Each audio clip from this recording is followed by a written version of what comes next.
Bonjour, alors aujourd'hui, j'avais envie de partager avec vous quelques réflexions autour du sujet de l'utilisation des cahiers à l'école pour que vous puissiez me dire un petit peu de votre côté comment vous vivez les choses, quelle est votre expérience à ce sujet et surtout, qu'est-ce que vous en pensez en tant que parent ou en tant qu'enseignant.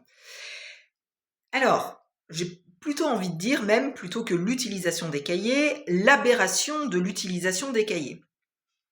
Une élève de CE1 m'a, il y a quelques jours, montré ses cahiers, enfin 3 de ses cahiers, le cahier de français, le cahier de maths et le cahier du jour. Le cahier de français et le cahier de maths ne sont constitués que de feuilles photocopiées qui sont collées à l'intérieur de ces cahiers. Bien entendu, les feuilles photocopiées sont complétées, donc c'est des phrases à trous, on a des choses à entourer, il y a des choses à souligner, mais ce sont des feuilles photocopiées qui sont collées dans les cahiers. Alors peut-être que vous ne voyez pas encore quel est le problème. Le cahier du jour, pour sa part, est composé, je dirais, à peu près de 80% de feuilles collées toujours dans un cahier. Toujours pareil, en étant partiellement complété, il y a des dessins qui sont faits, il y a des mots qui sont écrits, il y a des choses qui sont reliées, soulignées, entourées, bref.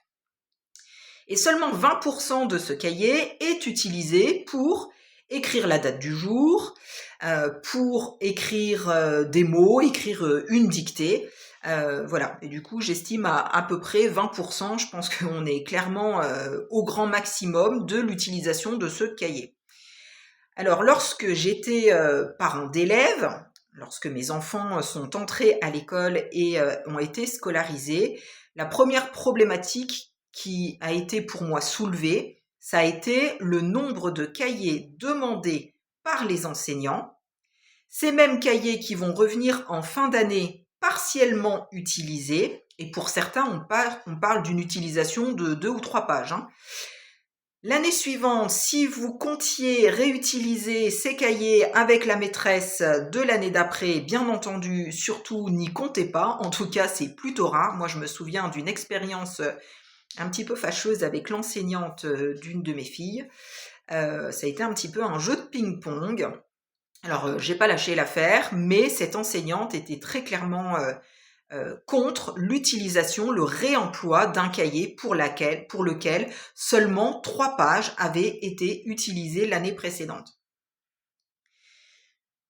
Au-delà de cette utilisation finalement partielle, unique, des cahiers, moi ce qui me choque le plus, c'est vraiment le fait d'utiliser un cahier. Un cahier a vocation normalement à écrire à l'intérieur. L'utiliser pour coller uniquement des feuilles photocopiées, moi, c'est quelque chose qu'en tant que parent, j'avais déjà du mal à comprendre, mais en tant qu'enseignante, que je n'ai jamais pu mettre en pratique. Ça ne veut pas dire qu'on n'a jamais collé des feuilles, mais enfin, on était très clairement à une histoire de collage de peut-être 1% dans les cahiers. Pourquoi ? Alors moi, j'ai eu majoritairement dans mon parcours d'enseignante des élèves de grande section. Donc pendant 9 ans, j'ai été enseignante de grande section, parfois uniquement des grandes sections, parfois des moyens grands, parfois des grandes sections CP. Et l'utilisation que j'ai voulu faire des photocopies, que bien entendu, comme beaucoup d'enseignants, j'ai utilisé beaucoup trop de photocopies, peut-être beaucoup moins que bon nombre d'enseignants, mais enfin, clairement, avec le recul, je me dis que j'en utilisais encore beaucoup trop. Ceci étant, ces feuilles étaient rangées par mes élèves dès la moyenne section, lorsque j'avais des élèves de moyen, dans un classeur. Et bien entendu, j'avais une ATSEM qui était géniale, très professionnelle, très investie, avec laquelle on a collaboré pendant 9 années d'une manière très étroite et convaincue par ce précepte d'inculquer le bon sens aux élèves et la responsabilisation. Et donc, on a passé chaque année, chaque début d'année, on a investi du temps pour que les enfants apprennent à ranger leurs feuilles photocopiées dans un classeur. D'ailleurs, même leurs dessins, on les perforait, ils apprenaient à perforer leurs feuilles et ensuite, ils allaient les ranger dans leur classeur. Donc, on n'était même pas uniquement sur l'utilisation et le rangement de photocopies, c'était sur des choses, des travaux qu'on avait fait sur feuille, voilà, d'une manière générale. Et donc, les élèves, dès la moyenne section, avaient cette capacité à ranger, à organiser, à classer des feuilles dans un classeur avec des intercalaires. Donc on était quand même dans une histoire de rangement de ces feuilles, c'était pas du tout quelque chose d'anarchique. Voilà, donc comme dit, effectivement, ça prenait du temps, mais enfin, c'était du temps qui était en même temps pédagogique, dans la mesure où on apprenait l'organisation, on apprenait également le langage spatial qui était utilisé dans le concret et non pas juste en dessinant sur des feuilles, dessine l'animal qui est devant la porte ou je ne sais quoi. Eh bien là, c'était une utilisation concrète de ce langage spatial qui est une des attentes de maternelle. Donc moi, en tant qu'enseignante, j'ai réussi à mettre en pratique cette pédagogie, en fait, que je dénommerai comme étant du bon sens. Donc forcément, quand je vois en 2026 des élèves de CE1 ou des élèves de CM qui sont encore en train de coller des feuilles photocopiées dans un cahier, j'avoue que moi, ça me hérisse complètement. Alors on pourrait parler du coût. Et on va commencer par le coût des cahiers. Chaque année, on doit fournir aux enfants un certain nombre de cahiers. Ces cahiers sont achetés parfois par les parents, parfois par les communes, parfois par les associations de parents d'élèves. Peu importe qui paye, il y a un coût financier derrière. Quand on sait que ces cahiers vont être utilisés pour coller des photocopies à l'intérieur, photocopies qui, par ailleurs, pour les communes, ont un coût exponentiel. On parle de centaines, des fois des milliers d'euros en fonction de la composition des écoles, du nombre d'élèves, etc. Mais c'est quelque chose de faramineux. Et donc, il y a bien un coût pécuniaire de ces cahiers et de ces photocopies. On peut parler maintenant du coût en temps.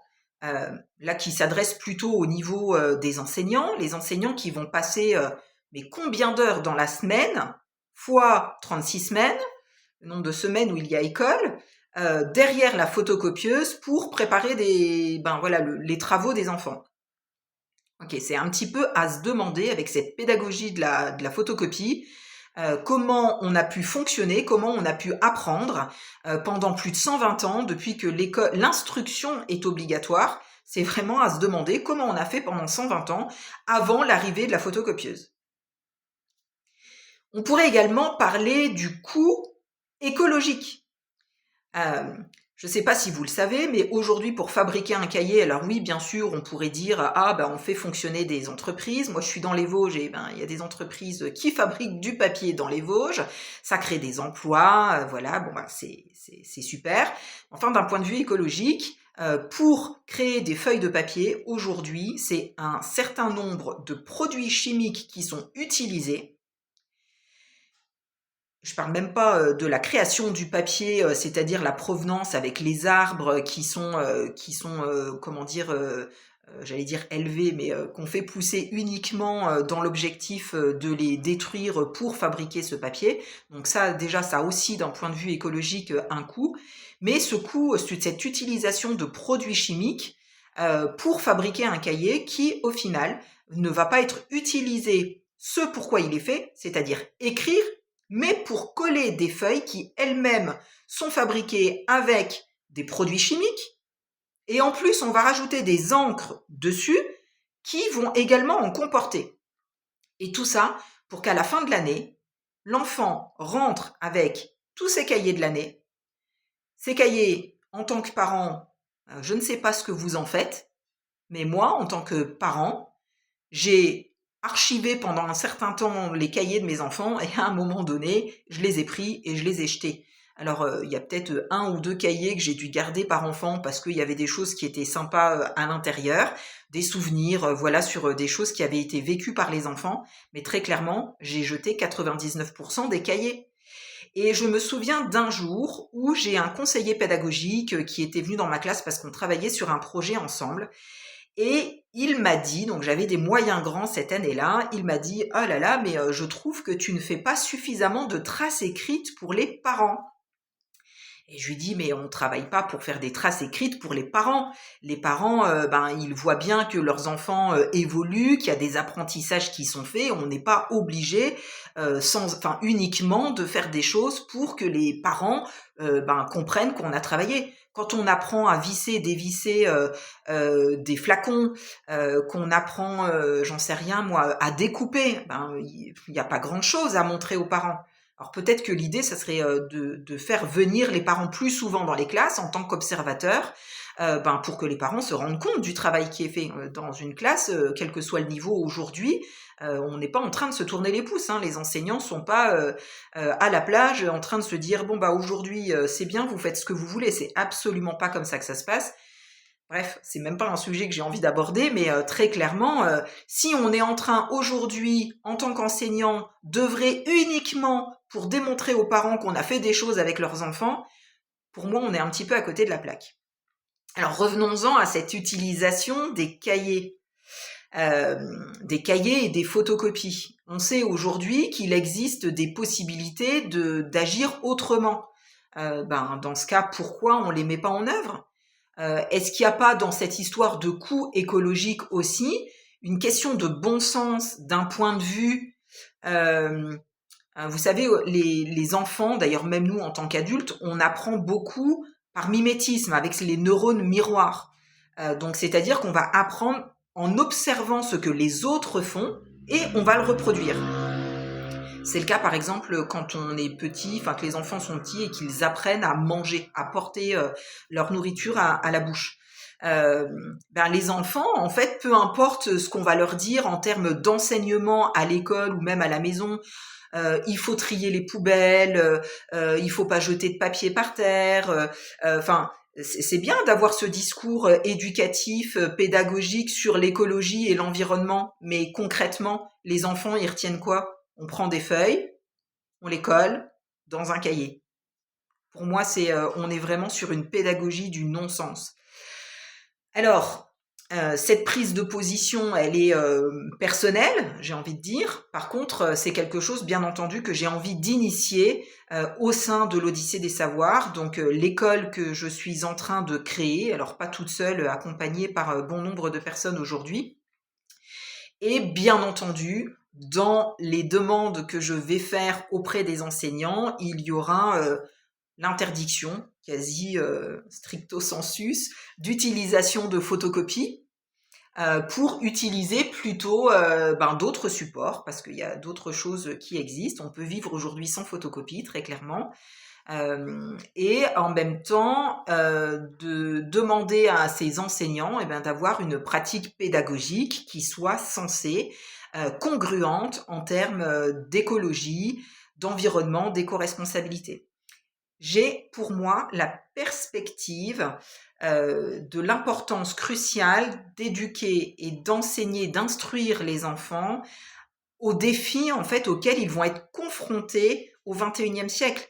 Et ces défis, ils sont nombreux. En fait, il y a bien sûr les défis qui sont liés aux nouvelles technologies, il y a les défis liés aux relations humaines, mais il y a également tous ces défis liés à l'écologie, à l'environnement, à l'éco-responsabilité. Et donc, quoi de mieux que de réfléchir et d'agir de manière concrète plutôt que de faire des beaux discours? Soyons pratico-pratiques, montrons qu'il est possible d'apprendre et d'agir autrement qu'avec des photocopies qu'on va coller dans un cahier, ce qui pour moi est une double aberration, vous l'aurez compris. Alors ça, c'est mon positionnement à moi. Maintenant, je serais ravie de savoir dans les commentaires ce que vous en pensez, comment vous vivez ça si vous êtes parent, comment vous vivez ça avec vos enfants. Peut-être que d'ailleurs, ce mode de fonctionnement des enseignants ne vous avait absolument pas interpellé. En tant qu'enseignant, vous avez peut-être également des choses à me répondre. Faites-le. Écoutez, je pense que la communication est quelque chose, d'important. Je ne crois absolument pas détenir, la vérité absolue. Ça serait totalement contraire à ce que je suis fondamentalement. Mais c'est vrai que voilà, par rapport à ça, je ne comprends pas qu'on puisse utiliser des cahiers pour, coller des feuilles photocopiées. Merci, j'ai hâte de lire vos commentaires et à bientôt.